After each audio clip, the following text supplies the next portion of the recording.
Welcome back, everybody, for another deep dive. We are going way back in time today Mhm. to the world of ancient trade routes and, those sacred sites in South Asia. Okay. You've actually given me some really cool sources on Buddhist monasteries, Uh-huh. Hindu temples, Okay. and maritime trade. So Right. let's see what we can discover about all of this. I think you'll find this pretty interesting because, we tend to think of these sacred sites as, kind of isolated Right. places, for worship and stuff. But Uh, looking at these sources, it's clear they were very much vibrant hubs, really? tightly connected to these ancient trade routes. Okay, so let's jump right into it with these Buddhist monastic circuits. Right. These sources suggest that monasteries weren't just like peaceful retreats Right. tucked away in the mountains. Yeah.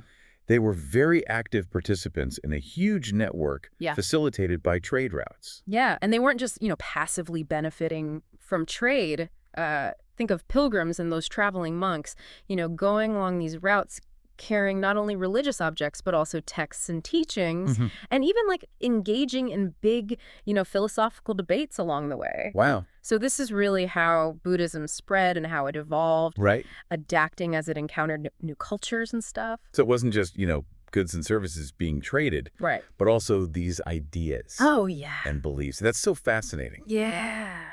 Speaking of far-reaching influence, one source dives into the Silk Road and its impact on Buddhist art and architecture. Okay. And it even mentions something called the Shaibanis of Bukhara. What is Now, that? yeah, it's a mouthful, isn't it? It is. Basically, they were a dynasty that ruled in Central Asia, and they played a really key role in transmitting architectural styles, Okay. like this Timurid nine-bay design, which spread from places like Samarkand all the way to Mughal India. 9-bay design. Can you break that down a little bit for our Right. listener? Yeah, so imagine a building's facade divided into 9 sections or bays. Okay. This particular style is seen in structures like the Aksaray tomb in Samarkand, and it became super influential and actually found its way into Mughal architecture through these trade routes, Yeah. which highlights how these networks weren't just about, goods, but they also carried architectural blueprints and ideas across empires. So the Silk Road was almost like an artery pumping not just silk, but also like architectural DNA across continents. Exactly. Makes you think about how interconnected the world was even way back then. Yeah. Now, switching gears a bit, what about Hindu temples? Okay. They were tied into these trade networks too, right? Absolutely. Hindu temples weren't just religious centers, they were like economic powerhouses. Really? The Vijayanagara Empire, a major power in South India, is a perfect example. Uh-huh. They were big on temple construction, and these temples became really key points along trade routes. The source mentions these huge Ragapurams. What are those? They are these massive gateway towers, often incredibly ornate and elaborate. Wow. So think of them as landmarks Okay. that would have signaled to travelers that, hey, you're approaching a major temple complex. Right. And not just, a hub of religious activity, but economic activity, too. So these temples weren't just places of worship. They were almost like bustling medieval market towns Exactly. in their own right. I'm picturing merchants setting up shop, pilgrims buying souvenirs. Yeah, A really vibrant scene. totally. But these trade routes weren't just land-based, were they? No. We also have maritime connections to think about. Yes, and your sources point out some really interesting things about that. Okay. We tend to focus on the Silk Road a lot, but maritime trade played a really big role in connecting South Asia to the rest of the world. Uh-huh.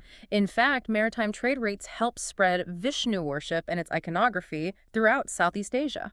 That's incredible. Did the sources say how that happened? Yeah. I mean, how did a deity from South Asia gain a foothold in Southeast Asia through trade? Well, one key factor was this concept of avatars in Vishnu worship. Okay.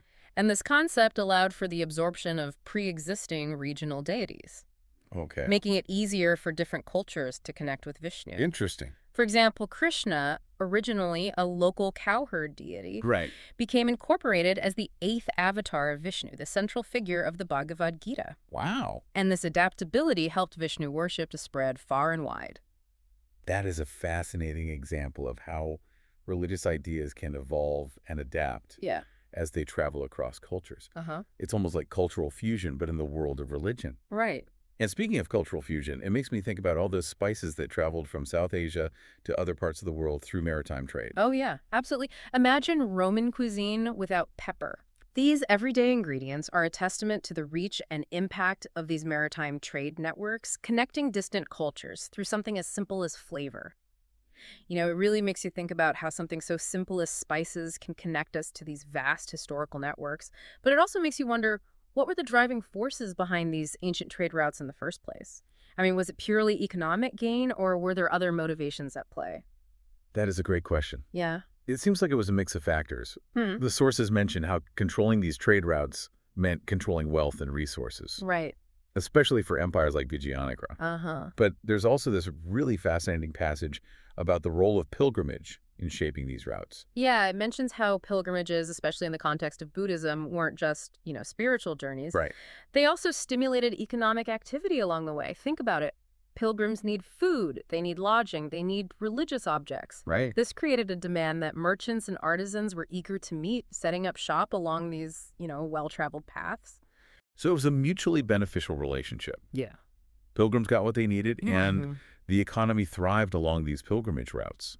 It makes me wonder if the religious institutions themselves benefited from this economic activity. Oh, they absolutely did. As trade flourished, so too did the wealth of temples and monasteries that were connected to these routes. Mhm. They became patrons of architecture scholarship, further enriching the cultural landscape. It was a symbiotic relationship where trade and religion kind of fueled each other's growth. It seems like a win-win for everyone involved, Yeah. but I have to ask, did everyone benefit equally from these trade routes, or were there some downsides as well? I mean, we can't just paint this rosy picture of the past, right? You're absolutely right. While trade brought prosperity to some, it's important to acknowledge that there were probably instances of exploitation and inequality as well. Right. One source focusing on the Dutch East India Company's tea trade touches upon this, mentioning the vast quantities of goods exchanged and the complex networks involved. It makes you think about the labor practices involved and the potential for imbalances of power within such a huge system.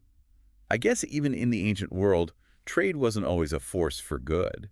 It could also be an avenue for exploitation and even conflict. Exactly. It's crucial to look at both the positive and negative aspects of these historical processes, and it's a theme that continues to resonate today as we deal with the implications of globalization and international trade in our own time. Speaking of globalization, it's remarkable how these ancient trade routes paved the way for a more interconnected world long before we had the internet or airplanes. Yeah. It makes you wonder what it was like for the people living along these routes, experiencing these exchanges of goods and ideas and cultures firsthand. It's fascinating to consider how people perceived these interactions. Hmm. One source mentions how Buddhist ritual practices evolved as Buddhism spread along these routes, reflecting both continuity and change. So it wasn't just a one-way transmission of culture. Right. There was this dynamic exchange and adaptation happening. Yeah. With local beliefs and practices influencing these incoming ideas, it's like a cultural conversation happening over centuries. That's a great way to put it. And these cultural exchanges had profound social and political implications as well. There's a source that discusses how trade played a role in shaping social hierarchies and power structures in India. It's interesting to think about how trade could create opportunities for some while also reinforcing existing inequalities for others. It's a reminder that these historical processes were complex and had multifaceted effects on different groups of people. Absolutely. And those complexities are evident in several sources that discuss the rise and fall of empires, patterns of migration, and the development of distinct regional cultures, all influenced by trade. It's remarkable how these threads, trade, religion, culture, and politics, are all interwoven in the tapestry of history. And it makes you realize how much our world today is shaped by these events and interactions of the past. Yeah, it really makes you think about these long-term consequences, how events from centuries ago can just ripple through time. And while we've been talking about the cultural and economic impacts, we should probably think about the environmental impact of these ancient trade routes, too. That's a really good point. We tend to focus so much on the human side of history. Yeah. But it's so important to remember that all of these activities had a huge impact on the natural world. Absolutely. And one of the sources you gave me actually goes into this, talking about how trade, particularly during the colonial era, affected the environment. Right. The pursuit of profit and the demand for certain resources sometimes came at a cost. It's a good reminder that actions have consequences, even those unintended ones. It makes you think, did people back then have any concept of sustainability? Or were they really just focused on immediate gains? That's a great question. I don't know, but shifting gears a bit, I'm curious about the role of geography in all of this. Okay. We've been talking about these massive trade routes, Right. but I imagine the physical landscape played a big part in shaping where these routes actually went. Absolutely. One of the sources talks about how India's diverse geography with its mountains and rivers and plains influenced everything from settlement patterns to the paths of these trade routes. It makes sense mountains could be like barriers, Yeah. and rivers would provide natural pathways for travel and commerce. Yeah. So the very lay of the land really influenced not only where people lived, but Yeah. also how they interacted and traded with each other. It's just fascinating how geography and human activity are so interconnected, like a dance between humans and nature, each shaping the other over time. Totally. But let's bring this back to the present day. Yeah. How do you think these ancient trade routes resonate with our world today? What lessons can we learn from them?